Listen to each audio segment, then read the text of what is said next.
എല്ലാവർക്കും നമസ്കാരം. Welcome back to Niyans. വളരെ പെട്ടെന്ന് തയ്യാറാക്കാൻ പറ്റുന്ന കുറച്ച് ബ്രേക്ക്ഫാസ്റ്റ് റെസിപ്പീസാണ് ഇന്നത്തെ വീഡിയോയിലുള്ളത്.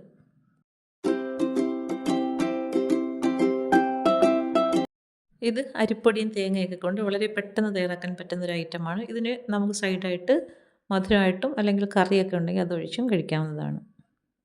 ഇത് തയ്യാറാക്കുന്നതിന് വേണ്ടി ഒരു കപ്പ് വെള്ളം ഒരു പാനിലേക്ക് ഒഴിച്ചു കൊടുക്കാം. അതിലേക്ക് ആവശ്യത്തിനുള്ള ഉപ്പിട്ട് കൊടുക്കണം. അതിൻ്റെ കൂടെ തന്നെ കുറച്ച് തേങ്ങ ചിരികിയതും കൂടി ചേർത്ത് കൊടുക്കാം. ആവശ്യത്തിനുള്ള തേങ്ങ ഇട്ട് കൊടുത്തതിന് ശേഷം വെള്ളം നന്നായിട്ടൊന്ന് തിളച്ച് വരണം. വെള്ളം തിളച്ച് വരുന്ന സമയത്ത് ഇതിലേക്ക് അരിപ്പൊടി ഇട്ട് കൊടുക്കാം.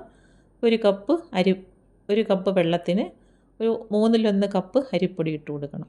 അതാണ് ഇതിൻ്റെ ഒരു അളവ്. അപ്പോൾ കുറച്ച് ലൂസായിട്ട് വേണം ഈ മാവ് ഇളക്കിയെടുക്കുമ്പോൾ കിട്ടാൻ വേണ്ടി. ഈ ഒരു പരുവത്തിൽ നല്ലതുപോലെ ഇളക്കി കൊടുത്തതിന് ശേഷം ഫ്ലെയിം ഓഫ് ചെയ്ത് കൊടുക്കാം. മാവ് ചെറുതായിട്ടൊന്ന് തിക്കായി വരുന്ന സമയത്ത് ഫ്ലെയിം ഓഫ് ചെയ്ത് അടുപ്പിൽ നിന്നും മാറ്റാം. ഇനി നമുക്കിത് പ്ലേറ്റിലേക്ക് ആക്കി കൊടുക്കാം. ഈ ഒരു കൺസിസ്റ്റൻസിയിലാണ് ഇത് ഇരിക്കേണ്ടത്. ഒരുപാട് തിക്കായി പോകാൻ പാടില്ല, കുറച്ച് ലൂസായിട്ട് വേണം ഇരിക്കാൻ. ഇതിൻ്റെ കൂടെ മധുരം കഴിക്കാൻ താല്പര്യം ഇല്ലാത്തവർക്ക് എന്തെങ്കിലും കറി ഉണ്ടെങ്കിൽ അത് കൂട്ടിയും കഴിക്കാം. ഇങ്ങനെ ആക്കി കൊടുത്തതിന് ശേഷം ചെറുതായിട്ടൊന്ന് നിരത്തി കൊടുക്കാം. നിരത്തി കൊടുത്തതിന് ശേഷം ഇതിലേക്ക് നമുക്കിനി ചേർത്ത് കൊടുക്കേണ്ടത് ശർക്കര ചിരകിയതാണ്. അപ്പം ആവശ്യത്തിനുള്ള ശർക്കര ഇതിലേക്ക് ഇട്ട് കൊടുക്കാം. അപ്പം ആ മാവിൻ്റെ ചൂട് കൊണ്ട് തന്നെ ശർക്കര നന്നായിട്ടൊന്ന് മെൽറ്റായി കിട്ടും. ചൂടോടുകൂടി തന്നെ ശർക്കര ഇതിലേക്ക് ഇട്ട് കൊടുക്കണം. അപ്പോൾ ഈ ഒരു രീതിയിൽ ശർക്കര എല്ലാം ഇട്ട് കൊടുത്തതിന് ശേഷം ഇത് കണ്ടില്ലേ നന്നായിട്ടൊന്ന് മെൽറ്റായി വന്നിട്ടുണ്ട്. ഇങ്ങനെ മെൽറ്റായി വരുന്ന സമയത്ത് ഇത് കഴിക്കാം. നല്ല കിഡിലൻ ടേസ്റ്റാണ്. ഈ ഒരു രീതിയിലും കൂടി ട്രൈ ചെയ്യും. അടുത്തത് കറിയൊന്നുമില്ലാതെ വളരെ പെട്ടെന്ന് തയ്യാറാക്കിയെടുക്കാൻ പറ്റുന്ന ഒരു ദോശയാണ്. ഇതെങ്ങനെയാണ് തയ്യാറാക്കുന്നത് നോക്കാം. ഇത് തയ്യാറാക്കുന്നതിന് വേണ്ടി ഒരു കപ്പ് മൈദ എടുക്കാം. അതൊരു പാത്രത്തിലേക്ക് ഇട്ട് കൊടുക്കാം. അതിനുശേഷം അതിലേക്ക് ആവശ്യത്തിനുള്ള ഉപ്പും കൂടി ചേർത്ത് കൊടുക്കാം. ഉപ്പ് ഇട്ട് കൊടുത്തതിന് ശേഷം ഒരു കോഴിമുട്ട ഇതിലേക്ക് ഉടച്ചൊഴിച്ച് കൊടുക്കാം. മുട്ടയും ചേർത്ത് കൊടുത്തതിന് ശേഷം ഇത് എല്ലാം കൂടി നല്ലതുപോലെ ഒന്ന് മിക്സ് ചെയ്തെടുക്കണം. ഇതേപോലെ ഒരു വിസ്ക് ഉപയോഗിച്ച് അല്ലെങ്കിൽ സ്പൂൺ ഉപയോഗിച്ച് നന്നായിട്ട് ഇതെല്ലാം കൂടി ഒന്ന് മിക്സ് ചെയ്തെടുക്കാം. ഇങ്ങനെ ഇത് മിക്സ് ചെയ്തെടുത്തതിന് ശേഷം ഇതിലേക്ക് വെള്ളം ഒഴിച്ച് കൊടുത്ത് ഒന്ന് കലക്കിയെടുക്കണം. ഒട്ടും കട്ടയൊന്നുമില്ലാതെ നന്നായിട്ടൊന്ന് കലക്കിയെടുക്കാം. നമുക്ക് ഇതിനൊരു ദോശമാവിൻ്റെ കൺസിസ്റ്റൻസിയിലാണ് കലക്കിയെടുക്കേണ്ടത്. ഒരുപാടങ്ങ് ലൂസായി പോകാനും പാടില്ല, ഒരുപാട് തിക്കാകാനും പാടില്ല. ആ ഒരു രീതിയിൽ ഇതിനെ ഒന്ന് മിക്സ് ചെയ്തെടുക്കാം. ഈ ഒരു രീതിയിൽ ഇതിനെ ഒന്ന് മിക്സ് ചെയ്ത് മാറ്റി വയ്ക്കാം. ഇനി ഇതിലേക്ക് വേണ്ടത് ഒരു പകുതി സവാളയാണ്. പകുതി സവാള എടുത്തതിന് ശേഷം ഇതേപോലെ വളരെ കനം കുറച്ച് നന്നായിട്ടൊന്ന് കൊത്തി അരിഞ്ഞെടുക്കണം. എത്രത്തോളം കനം കുറച്ച് അരിയാമോ അത്രത്തോളം നല്ലതാണ്. തീരെ പൊടിയായിട്ട് വേണം അരിഞ്ഞെടുക്കാൻ. അപ്പോൾ ഇതേപോലെ ഒരു പകുതി സവാള എടുത്ത് അരിഞ്ഞ് മാറ്റി വയ്ക്കാം. ഇനി ഇതിലേക്ക് വേണ്ടത് ഒരു പച്ചമുളകാണ്. അപ്പോൾ ആ പച്ചമുളകും അതേപോലെ വളരെ കനം കുറച്ച് ചെറുതായിട്ടൊന്ന് അരിഞ്ഞെടുക്കണം. ഇതേപോലെ ഒന്ന് കൊത്തി അരിഞ്ഞെടുക്കാം. ഇതെല്ലാം നമുക്ക് മാവിലേക്ക് ഇട്ട് കൊടുത്ത് കലക്കിയെടുക്കാനുള്ളതാണ്. അപ്പോൾ എത്രത്തോളം കനം കുറച്ച് അരിയാമോ അത്രത്തോളം നല്ലതാണ്. അപ്പം പച്ചമുളകും ഇതേപോലെ അരിഞ്ഞ് മാറ്റി വയ്ക്കാം. ഇനി ഇതിലേക്ക് വേണ്ടത് തക്കാളിയാണ്. ഒരു പകുതി തക്കാളി എടുക്കാം. പകുതി തക്കാളി എടുത്ത് അതും ഇതേപോലെ ഒന്ന് അരിഞ്ഞെടുക്കണം. അതും നന്നായിട്ട് കനം കുറച്ച് കൊത്തി അരിഞ്ഞെടുക്കുന്നതാണ് ഏറ്റവും നല്ലത്. അപ്പോൾ ഈ ഒരു രീതിയിൽ തക്കാളിയും അതേപോലെ തന്നെ അരിഞ്ഞെടുക്കാം. ഇതെല്ലാം ഒന്ന് മാറ്റി വയ്ക്കാം. അപ്പോൾ ഈ മാവിലേക്ക് ചേർത്ത് കൊടുക്കേണ്ട ഐറ്റംസെല്ലാം നമ്മൾ അരിഞ്ഞെടുത്ത് വെച്ചിട്ടുണ്ട്. ഇനി ഓരോന്നോരോന്നായിട്ട് മാവിലേക്ക് ചേർത്ത് കൊടുക്കാം. അപ്പോൾ തക്കാളി അരിഞ്ഞത് അതിലേക്ക് ഇട്ട് കൊടുക്കാം. അതിനുശേഷം പച്ചമുളക് ഇട്ട് കൊടുക്കാം. അതിൻ്റെ കൂടെ തന്നെ സവാള അരിഞ്ഞതും കൂടി മാവിലേക്ക് ചേർത്ത് കൊടുക്കാം. അപ്പോൾ ഇതെല്ലാം കൂടി ചേർത്ത് കൊടുത്തതിന് ശേഷം ഇനി ഇതിലേക്ക് ശേഷം മല്ലിയിലയും കൂടി ചേർത്ത് കൊടുക്കാം. അതും വളരെ കനം കുറച്ച് അരിഞ്ഞതാണ്. അതും കൂടി അതിലേക്ക് ഇട്ട് കൊടുത്തതിന് ശേഷം ഒരു 2 ടേബിൾ സ്പൂൺ തേങ്ങ തിരുമ്മിയതും കൂടി ഇതിലേക്ക് ചേർത്ത് കൊടുക്കാം. ഇനി ഇതെല്ലാം കൂടി നന്നായിട്ടൊന്ന് മിക്സ് ചെയ്തെടുക്കാം. അപ്പം നമ്മൾ ചേർത്ത് കൊടുത്ത ഈ അരിഞ്ഞതെല്ലാം അതിൻ്റെ മാവിൻ്റെ എല്ലാ ഭാഗത്തും ആകത്തക്ക രീതിയിൽ നല്ലതുപോലെ ഇതേപോലെ ഒന്ന് മിക്സ് ചെയ്ത് കൊടുക്കാം. അപ്പോൾ നമ്മുടെ ദോശ തയ്യാറാക്കാനുള്ള ബാറ്റർ റെഡിയായി കഴിഞ്ഞു. നമുക്ക് തവ അടുപ്പിലേക്ക് വെച്ച് ചൂടാക്കി എടുക്കാം. ചൂടാക്കി എടുത്തതിന് ശേഷം ഇതിൽ നിന്ന് ഓരോന്ന് കോരി ഒഴിക്കാം.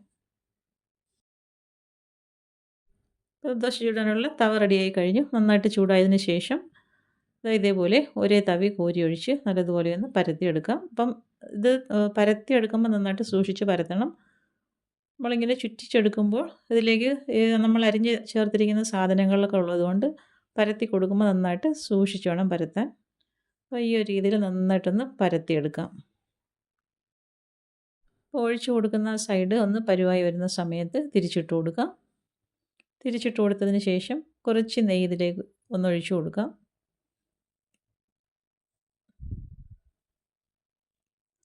നെയ്യ് ഒഴിച്ചു കൊടുത്തതിന് ശേഷം മറുഭാഗവും നന്നായിട്ട് പരുവായി വരുന്ന സമയത്ത് വീണ്ടും ഒന്നുകൂടി ഒന്ന് തിരിച്ചിട്ട് കൊടുക്കണം. അപ്പോൾ നെയ്യ് ഒഴിച്ചു കൊടുത്തതിന് ശേഷം ചട്ടുകം ഉപയോഗിച്ച് ഇതേപോലെ ഒന്ന് പ്രസ് ചെയ്ത് കൊടുക്കാം. നല്ലതുപോലെ ഒന്ന് പ്രസ് ചെയ്ത് കൊടുക്കുമ്പോഴത്തേക്കും ചെറിയ ചെറിയ കുമ്പളകളായിട്ട് പൊന്തി വരും. അപ്പോൾ ഇങ്ങനെ പ്രസ് ചെയ്ത് കൊടുക്കുന്നത് കൊണ്ട് തന്നെ ദോശ നല്ലതുപോലെ ഒന്ന് റെഡിയായി കിട്ടുകയും ചെയ്യും. ഇതാ വീണ്ടും ഒന്ന് തിരിച്ചിട്ട് കൊടുക്കാം. തിരിച്ചിട്ട് കൊടുത്തതിന് ശേഷം അതേപോലെ ഒന്ന് പ്രസ് ചെയ്ത് കൊടുക്കാം. പ്രസ് ചെയ്ത് കൊടുത്ത് നല്ലതുപോലെ ഒന്ന് പൊള്ളിച്ചെടുക്കാം. അപ്പോൾ ഈ ഒരു രീതിയിൽ നല്ലതുപോലെ പൊള്ളി വരുന്ന സമയത്ത് തവയിൽ നിന്ന് എടുത്ത് മാറ്റാം. അപ്പോൾ കറിയൊന്നും ഇല്ലാതെ തന്നെ നമുക്ക് ഈ ഒരു ദോശ നല്ല ടേസ്റ്റിൽ കഴിക്കാൻ പറ്റും. അപ്പോൾ ഇതാ പരുവായി വന്നിട്ടുണ്ട്. ഒന്നുകൂടെ ഒന്ന് തിരിച്ചിട്ട് നന്നായിട്ടൊന്ന് പൊള്ളിച്ചെടുക്കാം. വളരെ ഈസി ആയിട്ട് തന്നെ നമുക്ക് ഈ ഒരു ദോശ ഇങ്ങനെ തയ്യാറാക്കി എടുക്കാൻ പറ്റും. നല്ല ടേസ്റ്റുമാണ്. ബ്രേക്ക്ഫാസ്റ്റൊക്കെ തയ്യാറാക്കി എടുക്കുന്ന സമയത്ത് പെട്ടെന്നൊക്കെ നമുക്ക് കറിയൊന്നും ഇല്ലാത്ത സമയത്ത് ഇതേപോലെ ഈ ദോശയൊക്കെ ഇങ്ങനെയൊന്ന് ട്രൈ ചെയ്ത് നോക്കാവുന്നതാണ്. ഇതാ കണ്ടില്ലേ, നല്ല സോഫ്റ്റുമാണ്, അതേപോലെ തന്നെ നല്ല ടേസ്റ്റുമാണ്. അടുത്തത് മുട്ടയും ഗോതമ്പ് പൊടിയും എല്ലാം കൂടി ചേർത്ത് തയ്യാറാക്കിയിട്ടുള്ള ഒരു ഐറ്റമാണ്. ഇതെങ്ങനെയാണ് ചെയ്യുന്നത് നോക്കാം. ഇത് തയ്യാറാക്കുന്നതിന് വേണ്ടി ഞാനിവിടെ 1.5 കപ്പ് ഗോതമ്പ് പൊടിയുടെ അളവാണ് പറയുന്നത്. അപ്പോൾ ഗോതമ്പ് പൊടിയെടുത്ത് ഒരു പാത്രത്തിലേക്ക് ഇട്ട് കൊടുക്കാം. ഇനി ഇതിലേക്ക് നമുക്ക് ആവശ്യത്തിനുള്ള ഉപ്പും കൂടി ചേർത്ത് കൊടുക്കാം. ഉപ്പും ചേർത്ത് കൊടുത്തതിന് ശേഷം ഇനി ഇതിലേക്ക് ചേർത്ത് കൊടുക്കേണ്ടത് ഒരു കോഴിമുട്ടയാണ്. അപ്പം കോഴിമുട്ടയും കൂടി ഇതിലേക്ക് ചേർത്ത് കൊടുക്കാം. ഇനി ഈ മുട്ടയും ഉപ്പും മാവും എല്ലാം കൂടി നന്നായിട്ടൊന്ന് മിക്സ് ചെയ്തെടുക്കണം. അപ്പോൾ ഇതേപോലെ ഒരു വിസ്ക് ഉപയോഗിച്ച് അല്ലെങ്കിൽ സ്പൂൺ ഉപയോഗിച്ച് നന്നായിട്ടൊന്ന് മിക്സ് ചെയ്ത് കൊടുക്കാം. ഇവിടെ ഞാൻ എടുത്തിരിക്കുന്നത് ഒരു കോഴിമുട്ടയാണ്. അത് 2 മഞ്ഞക്കരുവാണുള്ളത്, അതുകൊണ്ടാണ് ഇത് അങ്ങനെ ഇരിക്കുന്നത്. അപ്പോൾ ഇതേപോലെ നന്നായിട്ടൊന്ന് മിക്സ് ചെയ്ത് കൊടുത്തതിന് ശേഷം കുറേശ്ശായിട്ട് വെള്ളം ഒഴിച്ച് കൊടുത്ത് ഇതിനെ ഒന്ന് കലക്കിയെടുക്കണം. ഒരുപാട് ലൂസായി പോകാത്ത രീതിയിൽ വേണം ഇതിനെ ഒന്ന് മിക്സ് ചെയ്തെടുക്കാൻ. കുറേശ്ശെയായിട്ട് വെള്ളം ഒഴിച്ച് പല തവണയായിട്ട് ഇതിനെ ഒന്ന് മിക്സ് ചെയ്തെടുക്കാം. ഒട്ടും കട്ടയില്ലാതെ നന്നായിട്ടൊന്ന് ഇതേപോലെ ഒന്ന് കലക്കിയെടുക്കണം. അപ്പോൾ ഈ ഒരു കൺസിസ്റ്റൻസിയിലാണ് മാവ് തയ്യാറാക്കിയെടുക്കേണ്ടത്. നമ്മൾ ദോശയൊക്കെ ഉണ്ടാക്കുന്ന ആ ഒരു ബാറ്റർ. ഒട്ടും കട്ടകളൊന്നും ഇല്ലാതെ ഇതേപോലെ ഒന്ന് തയ്യാറാക്കിയെടുത്ത് മാറ്റി വയ്ക്കാം. ഇത് കണ്ടില്ലേ, ഇതാണ് ഇതിൻ്റെ കൺസിസ്റ്റൻസി. ഇനി അതങ്ങോട്ട് മാറ്റി വെച്ചതിന് ശേഷം നമുക്ക് മിക്സിയുടെ ജാറിലേക്ക് കുറച്ച് തേങ്ങ ചിരകിയത് ചേർത്ത് കൊടുക്കാം. ഒരു 1/2 കപ്പോളം മതിയാകും. അത് ഇട്ട് കൊടുത്തതിന് ശേഷം അതിലേക്ക് 2 പച്ചമുളക് ചേർത്ത് കൊടുക്കുന്നുണ്ട്. ഇനി ഇതിലേക്കൊരു 3-4 ചെറിയ ഉള്ളി തൊലി കളഞ്ഞ് കഴുകി വൃത്തിയാക്കി ഇത് ഇട്ട് കൊടുക്കാം. ഇനി വേണ്ടത് കുറച്ച് മല്ലിയിലയാണ്. ഇതേപോലെ കുറച്ച് മല്ലിയിലയും കൂടെ ചേർത്ത് കൊടുക്കാം. ഇനി ഇതിലേക്ക് ആവശ്യത്തിനുള്ള ഉപ്പിട്ട് കൊടുക്കണം. ഉപ്പ് ഇട്ട് കൊടുത്തതിന് ശേഷം ഒന്ന് അരച്ചെടുക്കാം. അരച്ചെടുത്തതിന് ശേഷം നമുക്ക് നോക്കിയതിന് ശേഷം വേണം വെള്ളം ചേർത്ത് കൊടുക്കാൻ.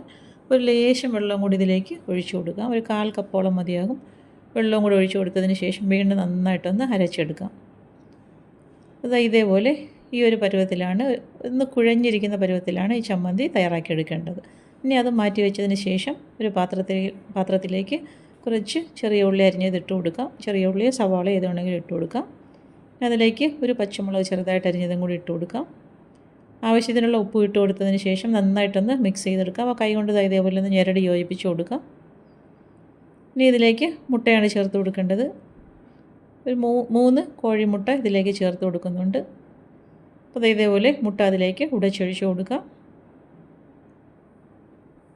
ഇത് നമുക്ക് മുട്ട അതിലേക്ക് ദോശ പരത്തിയിട്ട് അതിൻ്റെ പുറത്ത് ഒഴിച്ചു കൊടുക്കാനുള്ളതാണ്. അപ്പോൾ 3 കോഴിമുട്ടയാണ് ചേർത്തേക്കുന്നത്. ഇനി ഇതിലേക്ക് ചേർത്ത് കൊടുക്കുന്നത് ഒരു പകുതി തക്കാളിയാണ്. അത് വളരെ ചെറുതായിട്ട് അരിഞ്ഞതും കൂടി ഇട്ട് കൊടുക്കാം. ഇട്ട് കൊടുത്തതിന് ശേഷം എല്ലാം കൂടി നന്നായിട്ടൊന്ന് മിക്സ് ചെയ്ത് കൊടുക്കണം. ഇതേപോലെ നേരത്തെ ചെയ്തതുപോലെ തന്നെ ഒരു വിസ്ക് ഉപയോഗിച്ച് നന്നായിട്ടൊന്ന് മിക്സ് ചെയ്ത് കൊടുക്കാം. മിക്സ് ചെയ്ത് കൊടുത്തതിന് ശേഷം അതും മാറ്റി വയ്ക്കാം. ഇനി നമുക്കിത് ചുട്ടെടുക്കാൻ വേണ്ടി ഒരു പാൻ അടുപ്പിൽ വെച്ച് കൊടുത്തിട്ടുണ്ട്. നന്നായിട്ട് ചൂടായി വരുന്ന സമയത്ത് നമുക്ക് നേരത്തെ തയ്യാറാക്കി വെച്ചിരിക്കുന്ന ബാറ്ററിൽ നിന്നും ഇതേപോലെ ദോശ ചുട്ടെടുക്കാം. അപ്പോൾ ആവശ്യത്തിനുള്ള മാവ് കോരി ഒഴിച്ച് നന്നായിട്ട് കനം കുറച്ച് ഇതേപോലെ ഒന്ന് പരത്തിയെടുക്കണം.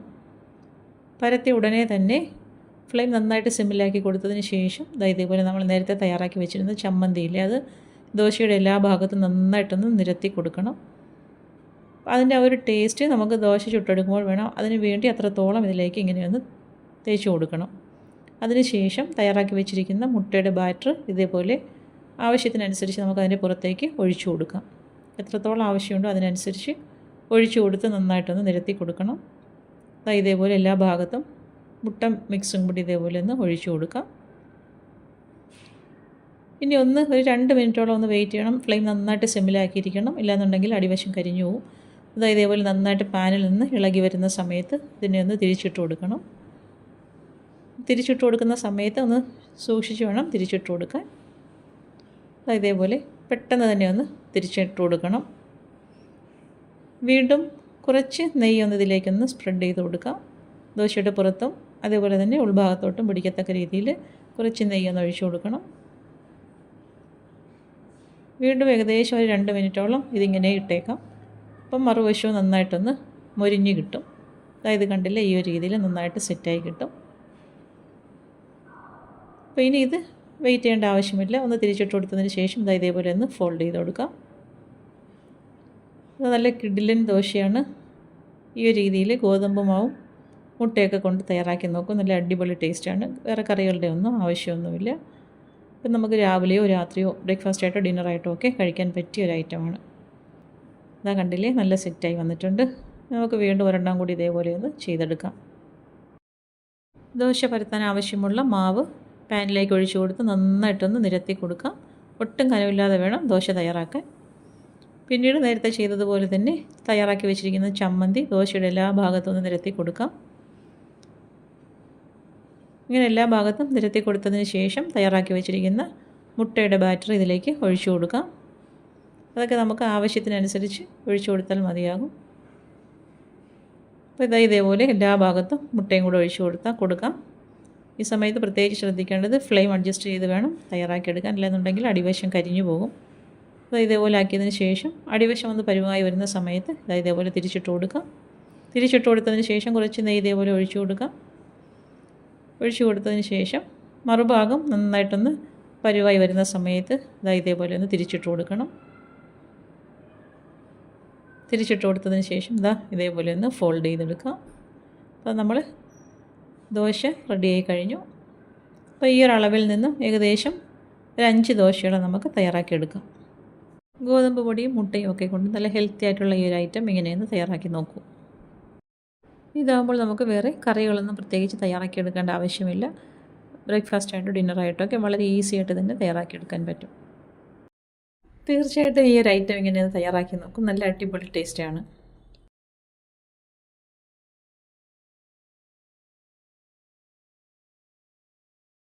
അടുത്തത് ഗോതമ്പ് പൊടി കൊണ്ട് തയ്യാറാക്കിയിട്ടുള്ള പൊരിച്ച പത്തിരിയാണ്. ഇതെങ്ങനെയാണ് ചെയ്യുന്നതെന്ന് നോക്കാം. ഇത് തയ്യാറാക്കുന്നതിന് വേണ്ടി 1 കപ്പ് വെള്ളം ഒരു പാനിലേക്ക് വെച്ച് കൊടുക്കാം. അതിലേക്ക് ആവശ്യത്തിനുള്ള ഉപ്പ് ചേർത്ത് കൊടുക്കാം. പിന്നീട് 1 ടീസ്പൂൺ നെയ്യും കൂടി ഇതിലേക്ക് ചേർത്ത് കൊടുക്കാം. വെള്ളം ഒന്ന് ചൂടായി വരുമ്പോൾ അതിലേക്ക് ഒരു 10 ചെറിയ ഉള്ളി വളരെ കനം കുറച്ച് അരിഞ്ഞത് ചേർത്ത് കൊടുക്കാം. പിന്നീട് അതിലേക്ക് 1/4 ടീസ്പൂൺ ജീരകവും കൂടി ചേർത്ത് കൊടുക്കാം. 1/2 കപ്പ് തേങ്ങ ചിരകിയതും കൂടി അതിലേക്ക് ഇട്ട് കൊടുക്കാം. തേങ്ങ ഇട്ട് കൊടുത്തതിന് ശേഷം വെള്ളം തിളച്ച് വരുന്ന സമയത്ത് ഇതേപോലെ നല്ലതുപോലെ ഒന്ന് മിക്സ് ചെയ്ത് കൊടുക്കാം. ഇനി വെള്ളം നന്നായി തിളച്ച് വരുമ്പോൾ അതിലേക്ക് 1 കപ്പ് ഗോതമ്പ് പൊടി ഇട്ട് കൊടുക്കാം. ഗോതമ്പ് പൊടി ഇട്ട് കൊടുത്ത് ഫ്ലെയിം നന്നായി സിമ്മിലാക്കിയതിന് ശേഷം ഇതുപോലെ നല്ലതുപോലെ ഒന്ന് മിക്സ് ചെയ്തെടുക്കാം. 1 കപ്പ് ഗോതമ്പ് പൊടിക്ക് 1 കപ്പ് വെള്ളമാണ് ചേർത്ത് കൊടുത്തിരിക്കുന്നത്. ഇനി നന്നായിട്ട് ഇതേപോലെ സ്പാച്ചില ഉപയോഗിച്ച് നല്ലതുപോലെ ഒന്ന് കുഴച്ചെടുക്കാം. മാവൊക്കെ വെള്ളത്തിൽ നന്നായി ഒന്ന് മിക്സ് ആയതിനു ശേഷം ഫ്ലെയിം അങ്ങ് ഓഫ് ചെയ്ത് കൊടുക്കാം. പിന്നീട് ഇതേപോലെ ഇട്ട് നന്നായി ഒന്ന് ഇളക്കി കൊടുക്കാം.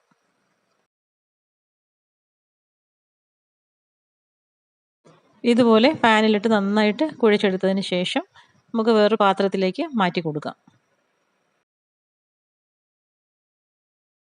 ഇനി കൈ കൊണ്ട് ഇതേപോലെ നന്നായിട്ടൊന്ന് നിരത്തി കൊടുക്കാം. ഉള്ളിലുള്ള ചൂടൊക്കെ ഒന്ന് പോകട്ടെ. അതിനുശേഷം വീണ്ടും നല്ലതുപോലെ ഒന്ന് കുഴച്ചെടുക്കാം.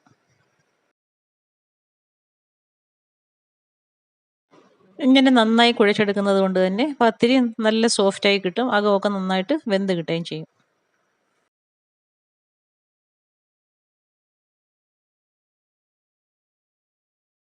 ഇപ്പോൾ ഈ രീതിയിൽ കുഴച്ചെടുത്തിട്ടുണ്ട്. ഇനി നമുക്കിതൊരു കൗണ്ടർ ടോപ്പിലേക്ക് വെച്ച് കൊടുക്കാം. ഇനി ഇതിലേക്ക് കുറച്ച് പൊടിയും മാവും കൂടി വിതറി കൊടുത്തതിന് ശേഷം ഇതൊന്ന് പരത്തിയെടുക്കാം. കുറച്ച് കനത്തിൽ തന്നെ ഒന്ന് പരത്തിയെടുക്കാം. നമുക്ക് കട്ട് ചെയ്തെടുക്കാനാണ്. ഒരുപാട് കനം കുറച്ച് പരത്തേണ്ട ആവശ്യമില്ല.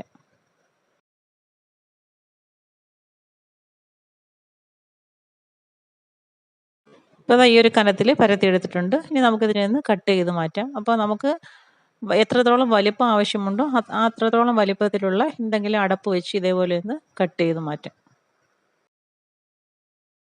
ഇനി ഇതേപോലെ അധികമുള്ള മാവെല്ലാം അങ്ങ് മാറ്റിയതിന് ശേഷം ഓരോന്നായിട്ട് നമുക്ക് ഇളക്കിയെടുക്കാം. അധികമുള്ള മാവിനെയൊക്കെ വീണ്ടും ഒന്നുകൂടി നന്നായിട്ടൊന്ന് കുഴച്ചെടുത്തതിന് ശേഷം ഇതേപോലെ പരത്തി കൊടുത്ത് ഈ ഒരു ഷേപ്പിൽ കട്ട് ചെയ്തെടുക്കാം.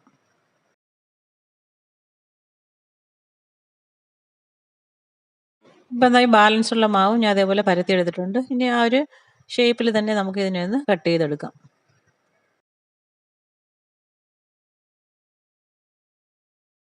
ഇതാ ഒരു കപ്പ് മാവിൽ നിന്ന് ഇത്രത്തോളം പത്തിരി നമുക്ക് തയ്യാറാക്കിയെടുക്കാൻ പറ്റിയിട്ടുണ്ട്. ഇനി ചൂടായി കിടക്കുന്ന എണ്ണയിലേക്ക് ഇട്ട് കൊടുത്ത് തിരിച്ചും മറിച്ചും ഇട്ട് നല്ലൊരു ഗോൾഡൻ കളറാകുമ്പോഴേക്കും കോരി മാറ്റാം. ഇത് പെട്ടെന്ന് തന്നെ ഫ്രൈ ആയി കിട്ടും. ഒരു 3-4 തവണ തിരിച്ചും മറിച്ചും ഇട്ട് കൊടുക്കാം.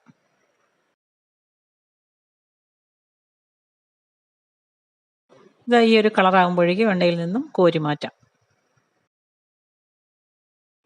ഇനി ബാലൻസ് ഉള്ളത് നമുക്ക് ഇതേപോലെ എണ്ണയിലേക്ക് ഇട്ട് കൊടുത്ത് നന്നായിട്ടൊന്ന് ഫ്രൈ ചെയ്തെടുക്കാം. ഇതുപോലെ ഒരു സൈഡ് നന്നായി കളർ മാറി വരുമ്പോൾ തിരിച്ചിട്ട് കൊടുക്കാം. വീണ്ടും മറു സൈഡ് ഇതേപോലെ നല്ല കളറായി കിട്ടുമ്പോൾ എണ്ണയിൽ നിന്നും കോരി മാറ്റാം. ചെറിയുള്ളിയും ജീരകവും തേങ്ങയൊക്കെ ചേർക്കുന്നത് കൊണ്ട് തന്നെ സൂപ്പർ ടേസ്റ്റാണ്. ഈ ഒരു രീതിയിലൊന്ന് ട്രൈ ചെയ്ത് നോക്കും.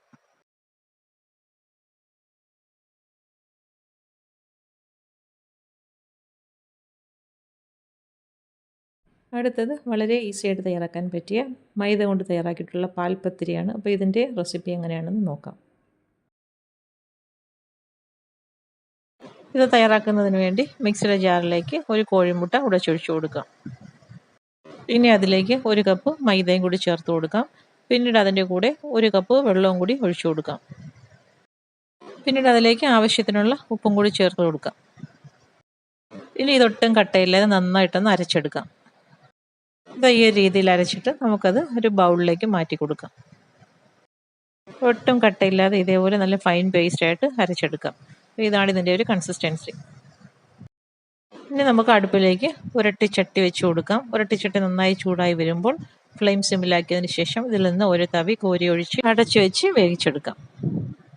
ഏകദേശം 1 മിനിറ്റോളം ഫ്ലെയിം സിമ്മിലാക്കി കിടക്കുമ്പോഴേക്കും ഇത് നന്നായി വെന്ത് കിട്ടും. മാവ് കോരി ഒഴിച്ചതിന് ശേഷം ഫ്ലെയിം സിമ്മിലാക്കിയിട്ട് വേണം മൂടി വയ്ക്കാൻ. ഇല്ലാന്നുണ്ടെങ്കിൽ ഇത് അടിവശം കരിഞ്ഞു പോകും.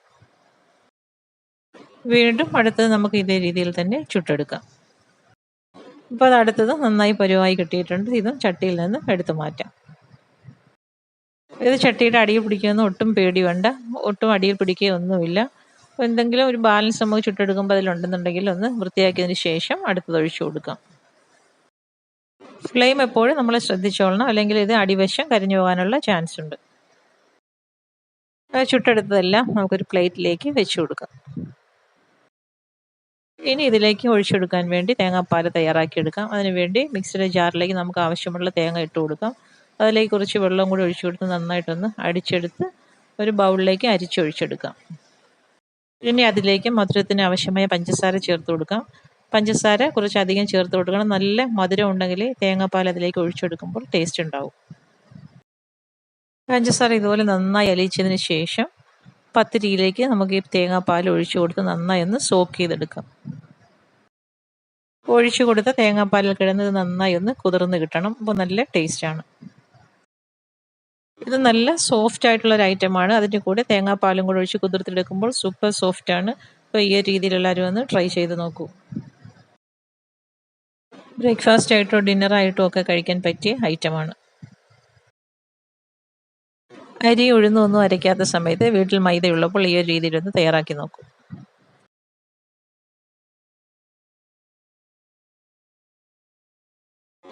ഇത് കണ്ടില്ല എത്രത്തോളം സോഫ്റ്റ് ആണെന്നുള്ളത്. ഇതേപോലെ തേങ്ങാപ്പാലിൽ കുതിർത്തിയെടുത്ത് കഴിക്കാം. അപ്പോൾ ഇത്രയേ ഉള്ളൂ. സൂപ്പർ ടേസ്റ്റിലുള്ള പാൽപത്തിരി തയ്യാറായി കഴിഞ്ഞു. അപ്പോൾ ഇന്നത്തെ വീഡിയോ ഇത്രയേ ഉള്ളൂ. ഇഷ്ടമായ ലൈക്ക് ചെയ്ത് സബ്സ്ക്രൈബ് ചെയ്ത് സപ്പോർട്ട് ചെയ്തേക്കൂ. എന്തെങ്കിലുമൊക്കെ അഭിപ്രായങ്ങളുണ്ടെങ്കിൽ കമൻറ്റ് ചെയ്യൂ. വീണ്ടും അടുത്ത വീഡിയോയിൽ കാണുന്നത് വരെ bye from Niyans. Thanks for watching.